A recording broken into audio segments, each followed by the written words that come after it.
Hello and welcome back to your favorite news program about all things spiritual known as This Divine Life. Today we are going to be interviewing two very special individuals with opposing beliefs regarding the new popular theory of divine will.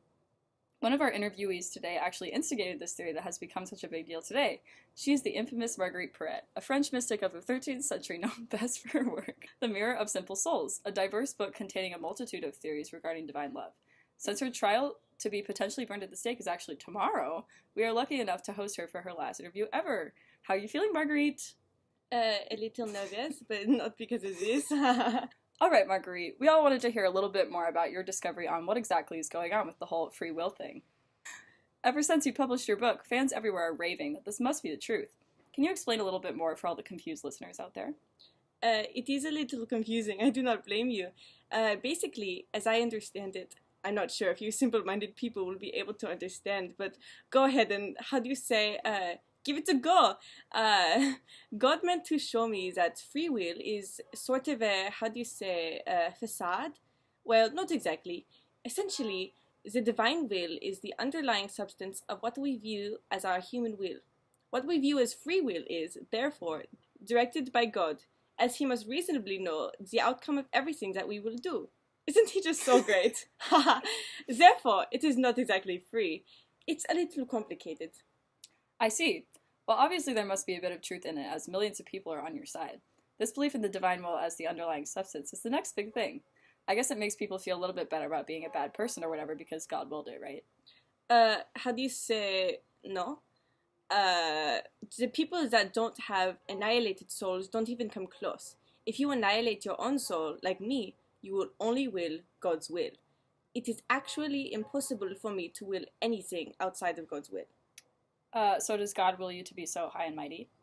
Yeah, he, chose me as the height of intellect of love. Alright, well, sounds great, Marguerite. You were sort of a pleasure to have on our show. Well, of course.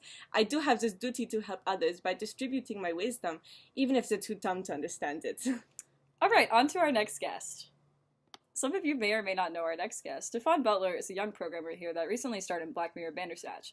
Stefan experienced a quite similar revelation regarding free will. I'm freaking the fuck out right now. Well, how is Marguerite Porete here? She's from like 7 centuries ago. That's because this isn't real. Don't think about it too much. Anyways, I wanted to discuss your experience with such a concept. Marguerite Porete was quite endearing about your whole theory, and I would assume you had quite a different perspective. Yeah, the whole divine will thing made me kill my dad and go to jail, just to give a few examples. Overall, I wouldn't say I have a great relationship with that whole higher power that made me do that, no. Interesting. Would you say you were gifted with this instigation of divine will? Nope, more like cursed. I know that French lady had a great time discovering that her will wasn't her own, but maybe her higher power has just been kinder to her. Yeah, I had a ton of revelations when I was on my way to understanding what was happening, but I didn't write a book about it and want it to seem all great. I guess you could say I also have an annihilated soul like Marguerite's, but such a union with the divine ended up being the worst thing that's ever happened to me. This is quite awful if you ask me. Tell me a bit more about your experience. Basically, I started to lose control of my actions as some sort of divine hand started to make all these decisions for me. First it was really simple things like choosing which kind of cereal I wanted to eat. Then it was whether or not I should chop my dad up or not. It was just like the divine will was working through me and I completely lost control. I would have been okay if the divine power controlling my actions was a little kinder to me, but it made me do all sorts of messed up stuff. Worst part is that this divine will can literally do whatever they want to me, which is apparently to redo my torturous experience over and over and over until they get what they want. Wow, that sounds pretty awful. I hope you're doing okay after everything that happened. Yeah. I would just like to beg to all the viewers to please stop playing Black Mirror Bandersnatched. I've been stretched a little too thin! That's fair. Anyways, I appreciate your honesty with us. Marguerite was not quite as pleasant of a guest. Well, I'm not exactly surprised. Yeah, she did come up with this theory that turned out to be realistic for me. But she didn't make it very easy for others to understand without experiencing it themselves. That's the only reason her book made a ton of sense for me, at least. Also fair. Thank you, Stefan, for your time. My pleasure. Well, viewers, there you have it. Two pretty contrasting views regarding the divine will as a saving grace and a cursed downfall. Let's all just hope that if we ever reach this stage of Porete's annihilated soul, the higher power is a little bit nicer to us than it was to Stefan. See you tomorrow for another exclusive interview with Julian of Norwich discussing Jesus' side wound. I'm Stefan Butler, and I'll bandy your snatch.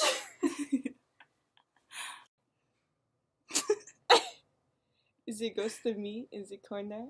Yeah, this is actually after Marguerite Porete. This Was is the burned ghost at of the stake. Marguerite. This isn't actually real. How was your execution? It burned. Bet she doesn't like divine will now! I love God. Still. You? She still likes God even after she died. Even after she died. Even after she died, she still likes God. Okay. This Bye. this is my message to Jesus. Hey, Gigi. So, dude.